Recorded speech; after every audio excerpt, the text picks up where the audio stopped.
आताच्या आणि पूर्वीच्या जेवणात फार फरक होता नाही का? पूर्वी पहा ना, चुलीवरचं जेवण केलं ना तरी त्याच्यामध्ये एखादा मसाला टाकला खूप चव लागायची. आता खूप सारे मसाले टाकले ना तरी ती चव मात्र कुठे मिळत नाही. या फणसाचंच घ्या ना, वरून किती काटेरी आणि टणक दिसतो. याच्या आतमध्ये ना जो गर असतो ना अतिशय गोड असतो आणि त्यामध्ये जी टणक असलेली बी असते ना ती तुम्ही कधी खाल्ली आहे का? उकडल्यानंतर अगदी खोबऱ्यासारखी लागते. माझी मम्मी सांगत होती, या ज्या बिया आहेत ना या ती तिच्या लहानपणी ना चुलीमध्ये टाकायची आणि मस्त खरपूस झाल्यावर खायची आणि ती सांगायची की त्याची चव ना खूप छान लागते. पण मुंबई सारख्या शहरात चुलीवरचं खाणं मिळणं जवळजवळ अशक्य.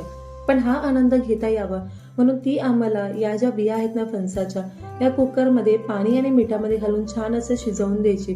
चुलीवरच्या नसल्या तरी या बियांचा आनंद नक्कीच घेतला. फणसाची बी तुम्ही कधी खाल्ली नसेल तर नक्की करून पहा.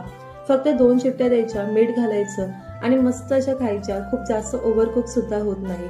2 शिट्ट्यांमध्ये अगदी व्यवस्थित शिजल्या जातात.